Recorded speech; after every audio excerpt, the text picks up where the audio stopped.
And there's no better segment to kind of explain it all than what is Jim Irsay? Okay, so let's dive into how we got here. As we know, the running back market is one in which the running backs who are currently free agents and ones that have 1 year left on their contract, apparently, are very frustrated with the respect that they are getting financially. Now, we all very much understand that because as the game has changed away from the power football game into running back-centric football teams, it has now become wide open, throwing the ball, stable in the backfield, as opposed to just one guy carrying the load, which football has been for a long time. You can go through your head and name them, all the incredible running backs that put teams and cities on their shoulders and ran to success and had an absolute blast doing so, becoming the face of programs and organizations. Now, the quarterbacks are all the faces of the organizations. The quarterbacks are the ones that are kind of relied upon for every single success of your team. That's why the quarterbacks' contracts are so fucking absurd right now. Speaking of, we'll be talking to Justin Herbert of the Los Angeles Chargers in the third hour. He just signed a contract, 5 years, $262.5 million. Congrats to him. Whoa. $133 million at signing. Yeah. Justin Herbert walked in there with his sweet hair, signed his name, $133 million came into his bank account. Just a big old splooge into his bank account. $133 million, that's because in the way the NFL is played now, with the rules that are set up, it's a passing league. That's just what it is. And if it's not a passing league, it's a zone read league, which means you can have a stable running back. So therefore, the position is not as valued as it has been in the past, which we do not like for any player that is currently having to experience a transition phase in football. James Harrison got fined millions and millions of dollars while he was transitioning to the new style of strike zone tackling. This has happened in numerous different occasions. Now it's the running backs kind of paying the piper for it. Now, Saquon Barkley agrees to an $11 million deal whenever the franchise tag that he could have taken would have been like $10 million. And he said that him missing his team would have been a no-go, even though the running backs like a day beforehand were on a Zoom call with each other saying that they were going to reset the entire market, which leads us to a situation in Indianapolis. Jonathan Taylor, who 2 years ago, in 2021, was an MVP candidate for the Indianapolis Colts. 2 years ago, he was the entire offense for the Indianapolis Colts. But last year, he accounted for 4 touchdowns, and he played in 11 games, and he had 800-some yards. Not his greatest year at all, but certainly a man that everybody knows is important to the Indianapolis Colts' success. Now, with the Indianapolis Colts, they had the number 4 overall pick in the draft. The team was the most boring team in football. And there is one particular operation in Indianapolis that paid $250,000 to watch that team every single week be one of the most boring, non-alive, stale, uninspired football teams of all time.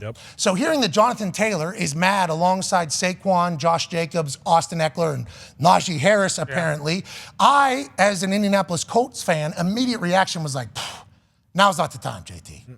You just had 4 touchdowns. If this was 2 years ago, you come off that year, you're the entire offense. All Colts fans understand, like, one quarterback after another, after another. It's a tough situation, but number 4 overall pick, terrible last year by his standards, now publicly being standoffish with the team, requesting a trade, in the building, not talking to anybody. Used to be the mayor of the Indianapolis Colts practice facility and training camp, now not talking to anybody, hoodie on, away from it all. In April, he said he signed the contract, pen to paper, I'm gonna go ahead and fulfill my obligations to the Indianapolis Colts.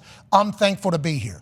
2-3 weeks later, he hires a new agent, and everything changes, is apparently how it looks from the outside in. And Jim Irsay ain't about it. No. Jim Irsay actually had this to say from a golf cart at training camp. And at this training camp day, I believe he had a bunch of envelopes with so much money inside of them, he was just handing them out to fans like Willy Wonka. Now, the people on the internet very mad at Jim Irsay.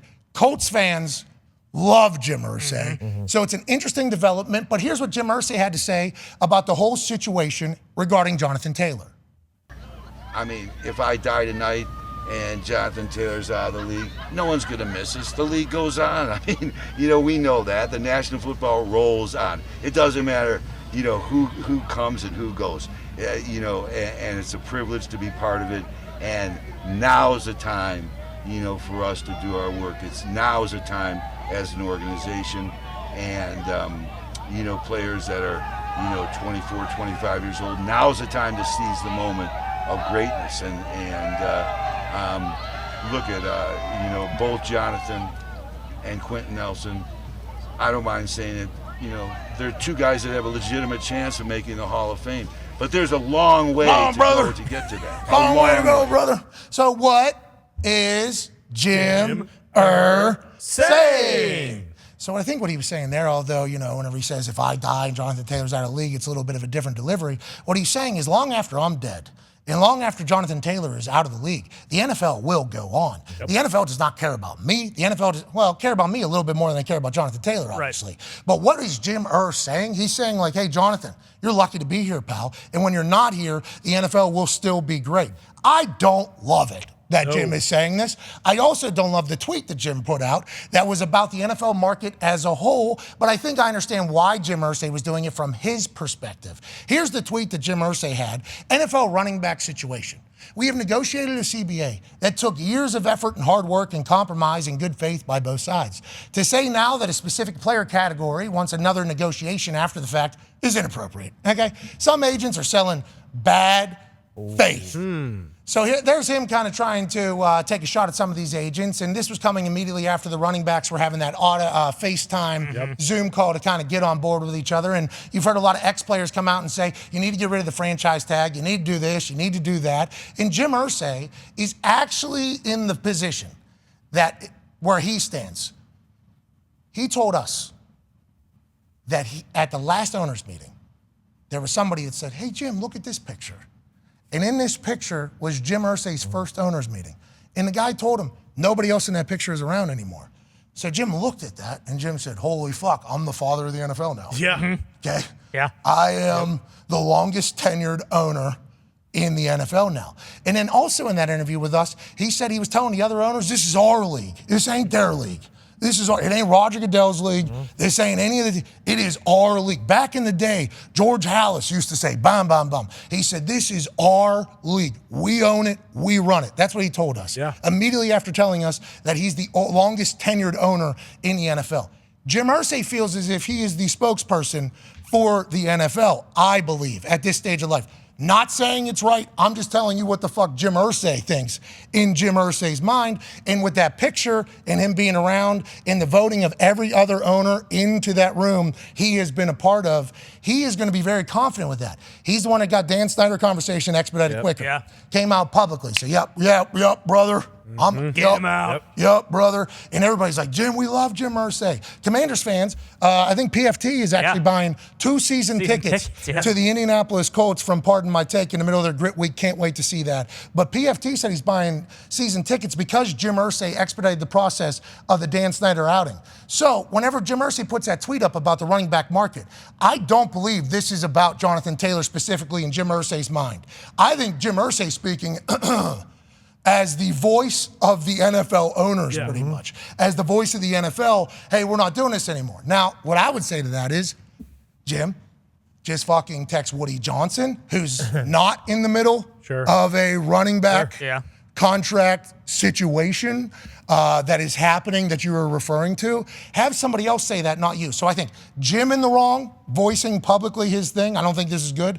I think Jonathan Taylor's agent is certainly bickering with an owner of a team, the team that the person's on, and is being associated with being the reason why Jonathan Taylor has basically become a toxic individual inside of the Indianapolis Colts facility when just 3 months ago, he was the greatest person inside of it. Now, Jonathan Taylor has his worst year as an NFL running back last year. So if you want to negotiate fresh off of that, I understand you want to get your money, you want to do your thing, you want to get an extension, you're supposed to do that. But I think it's gotten very ugly, and I think Jim Irsay, who views himself as the voice of the NFL, has dug his heels in because now it is being alleged that they are thinking about putting him on the NFI, which is the non-football injury list, which means they don't have to pay him. And also, there's a chance that his contract just rolls into next year. So, like, he's supposed to be a free agent after this season? Nah, not if we put your back hurts. Your back hurts. Remember your back hurts.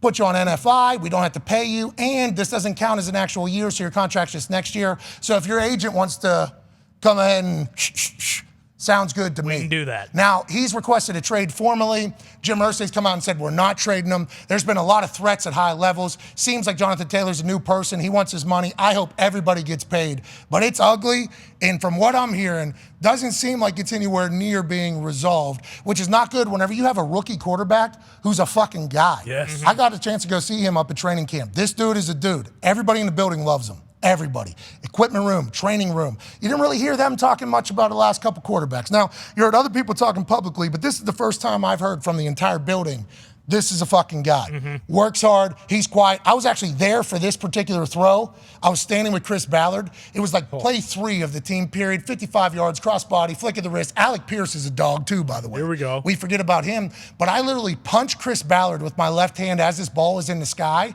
and I say like, congrats, dude. Like, that play right there was never available in the last 4 years. No. That play right there makes offensive linemen a little bit more excited to go to work. That play right there makes wide receivers a little bit more excited to go into the building. That play right there lets Shane Steichen, who I've been told by all parties, good. Here we go. I've heard by all parties, like, hey, this is how we're doing this shit. Right. We're not doing this way. We're not doing it this way. They're saying that about Gannon down in Arizona, too. I think Sirianni pretty, Yeah, even though same people way. see him like talk shit. Everybody's saying Shane's good.